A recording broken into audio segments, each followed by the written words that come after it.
Good morning everybody. I do apologise, this is Studio 5 and I hope I am live. There have been one or two technical glitches here in leafy London.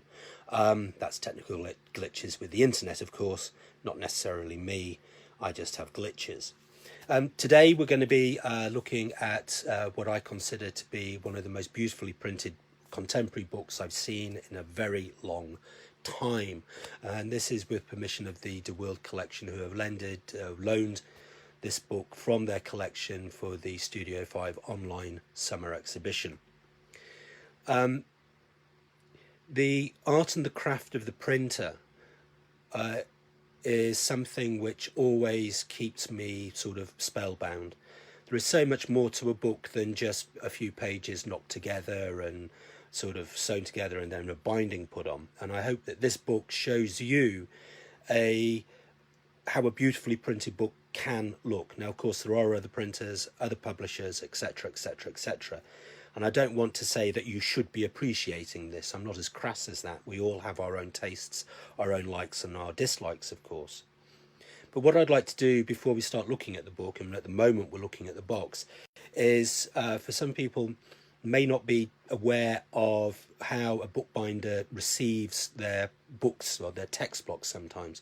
This particular book I received in sheets, and what I mean by sheets, it's not something you wipe something down with, of course, or sleep on, but when you get a text block in sheets, it basically means that you get a series of folds, sections, and that the pages are printed in such a way, if I hold this up, perhaps we can see that, are printed in such a way that, it's all the pagination and everything's there. So that's what I mean when we say we get a text block in sheets. This particular book, which we'll now have a look at, and we're going to start in the sort of reverse, as it were, because what I'd like to talk about first of all is the printing of this book. So instead of looking at the binding first, we're going to be looking at a bit more about the text block. Now, the title of this particular book is, and I know we can't see much of the text block at the moment, but you will very, very shortly, is Mayflies of the Driftless region. Let's get the text specs out of the way. It's 26.9 centimetres tall by 18.8 centimetres wide, with a depth of 1.9 centimetres, and that's of course when the book is closed. Let's get into the text block straight away. Well, Mayflies of the Driftless region, with wood engravings by Gaylord Shanilec, identifications by Clarke Garry, by the Midnight Paper Sales 2005. This really is a cracker, and for me, when I received this commission, I was sort of really quite over the moon. It is something else. It's in an edition of 400, and within that 400 there are different sorts of editions within that 400 as such. 300 were printed and made, bound specifically, then 50 were bound specially, and then 50 were specially printed, with the prints of the Mayflies done on a Japanese paper called Torinoko, made from the Gampi plant, sometimes referred to as Gampi Torinoko. The typeset is Bembo Monotype, and that was composed by Gaylord Shanilec, with additional machine composition by Michael Bixler. I think I've got anybody in there. I think so, I hope so. But let's go into the text block. This really is a joy. It really is. And I hope I can show you this. I really, really can. The paper that the text is mainly made up from is a mould-made paper. Now, a mould-made paper is sort of a machine-made paper, but each sheet of paper is made individually as opposed to on a huge roll. And this is a Zirkel 140 GSM. And I hope you can see along here, you can see the rough edge just down here. That's the decal. That's where the mould ends and where the paper ends as well, and it really does give a beautiful living texture to the paper. Anyway, let's get into the prints. I really do hope I can show you this, because when I saw them I was sort of going wow. So majority of the text is on this Zirkel paper, which is very beautiful, and I tend to use it quite a lot in my work. But for the prints, the wood engravings themselves, and I hope you can see this, They're actually done on a Torinoko paper, and they really are beautifully, beautifully done. The colours are superb. The print is really, really something else. And again, the typeset, the quality of it's beautiful. It's things like this that really make for a beautiful book. You know, small details like the watermark in the paper all being in the same place and the right way up. Small things that anybody who's really seriously interested in books, you know, they look for. And this ticks all the boxes. It really, really does. Anyway, that's about the text block. And if you do have a chance to look at any of the work by Gaylord, you will be, it's mesmerizing. It really is. And it's wood engraving, and it is beautiful, beautiful. Anyway, let's go into the binding first of all. We've had the dimensions and we've had the specs for the dimensions. Let's go into the actual binding itself. It's a full leather binding.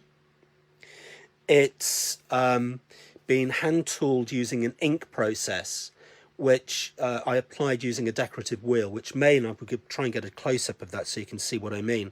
So it may appear to be easy, it's just a bit of ink. Trust me, it took a long, long time to suss out the viscosity of the ink, drying times and everything else. It's not as easy as perhaps one may first of all think. The design is from the flight pattern, if you like, of the Mayfly, where you've got these iridescent insects, swarms of them, traversing the skies, skimming over water, and they intersect and they catch each other, and there's all sorts of things happening. But it really is, I wanted to get a sense of movement. The colours that I've used have been inspired by the colours of the illustrations, and it's great. Anyway, a little bit more about the binding. As I said, it's full leather. The construction is a full linen board attachment, section sewn, rounded and backed, sewn end bands, made end papers to edge doublures, leather jointed. What else is there? 3/4 hollow, leather skirting, manhattening to tail.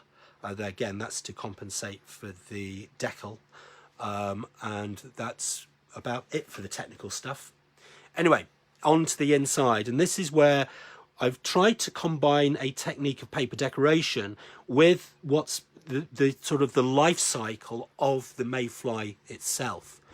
The technique that I've employed is called Flottage, and some would say it's a simplified version of marbling. Yes, there are similarities, but there are also differences. And what I've managed to do with this is basically you lay your printing ink on top of water, and then you, with, you know, careful work and manipulation and everything else, you end up with a, you know, what can be a very fortuitous or happen chance decorated paper. I tend to work on A1 size, sometimes bigger, so I can pick where I want to do. And what I try to do with this is create with the waves of the insects, it's swarms of them, millions and millions of them, skimming over the surface of water.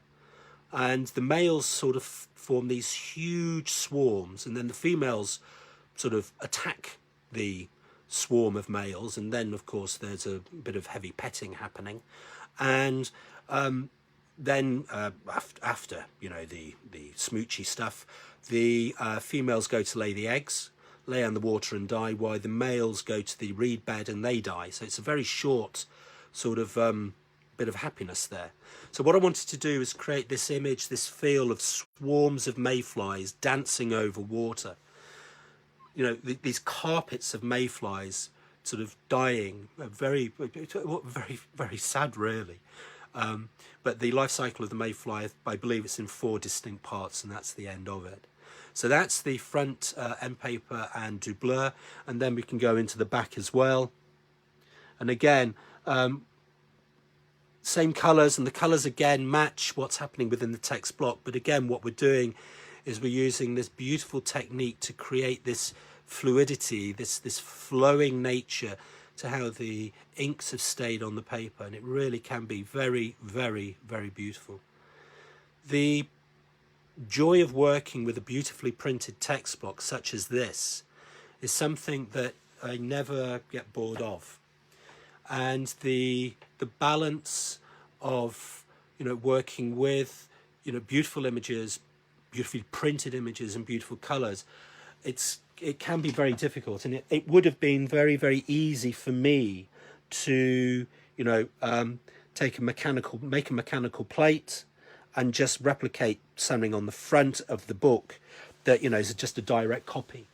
I don't like doing that. I like to give hints and colours and feelings to what is in there without slavishly copying or just relying on just a technique and just repeating it with different colourways. I'd like to thank you all very, very much indeed for sharing, letting me share with you what I consider to be a beautifully printed book.